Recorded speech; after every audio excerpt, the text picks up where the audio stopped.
Governor, it is an honor to be in your state and do this show here, and delighted to have you with us tonight. Thank you. Well, let me start by saying we love having you in Tennessee. It's a big deal for us, for you to do this show from here, and we love the folks you attract, not just here, but across the nation. Well, thank you very much.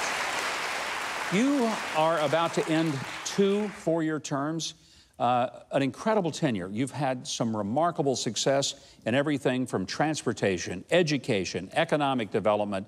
As you look back over 8 years, is there one thing that you look back over and just say, man, I'm glad to see that has happened? You know, one of the things we did, you made a great argument about why people should care, because we do things that affect people's everyday life. And here's the thing, in government, we're a monopoly. If you want a driver's license, you're getting it from us. If you want to drive down interstate, it's ours. Yeah. And so one of the things we did, we changed how employment works. It used to be who hired, who got promoted, who'd been breathing the longest in place. And now we said, who really can serve the citizens best? That's our job, is to take care of these citizens who many times we're the only folks they have to go to. You know, that sounds like an approach that somebody who had run a private business might bring to it. What was the biggest surprise you had coming from a private sector environment, your family business, the pilot stores all over America, incredibly successful?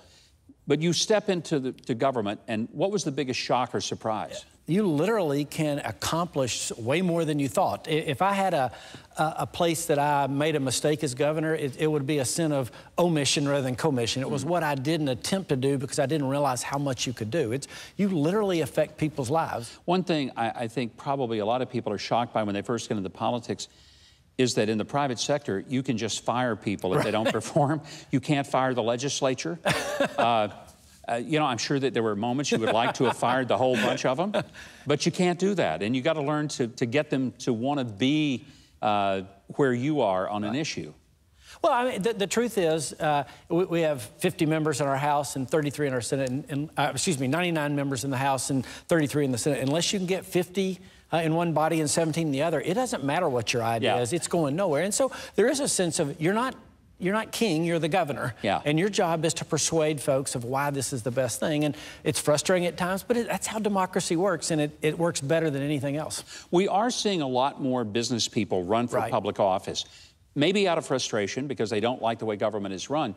But we're also seeing that there's a real value in people who have run a business that had to be able to satisfy their customers.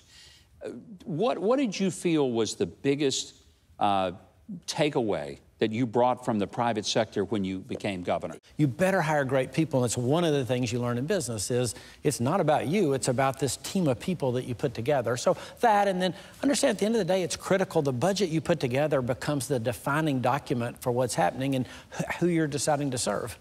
You had an incredible record. You cut taxes, you increased jobs, you lowered the unemployment rate. I feel like I should say I'm Bill Haslam and I approve this message. Yeah. You know, if I keep talking, you're going to want to run again, and you maybe should.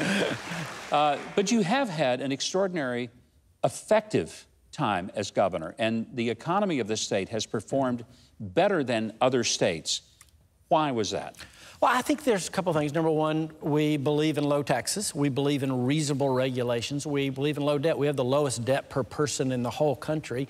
And we also know this, that jobs don't get created by folks like us in government. They get created when people put capital at risk. And so we tried to tell those companies, your capital will be safer here than other places because we put a high value on it. And the last thing is we've really understand it's about training. We have to help people be prepared for the jobs that are coming in the future. And so I think all that worked together. And then we had some great tailwinds. The national economy's been doing great the last couple of years, and a lot of people came together to set up the climate for success. We have midterm elections that are coming up.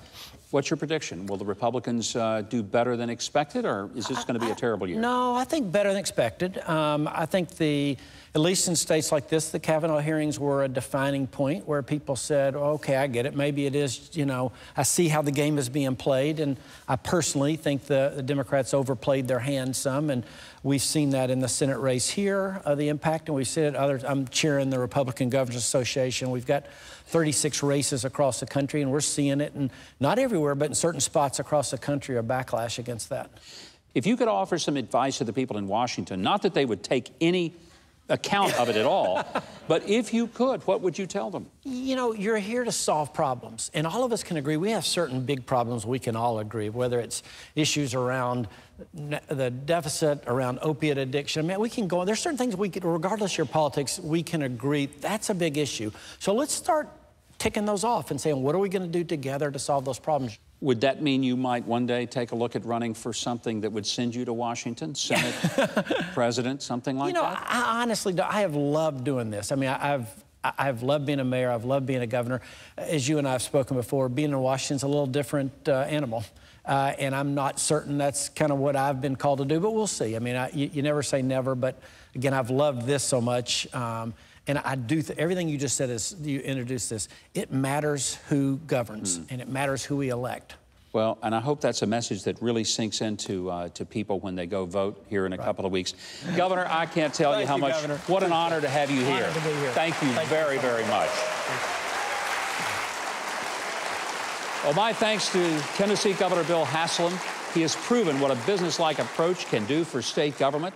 I can just hope that his successor will keep it up. You can keep up with him on Facebook at Team Haslam and on Twitter at Bill Haslam.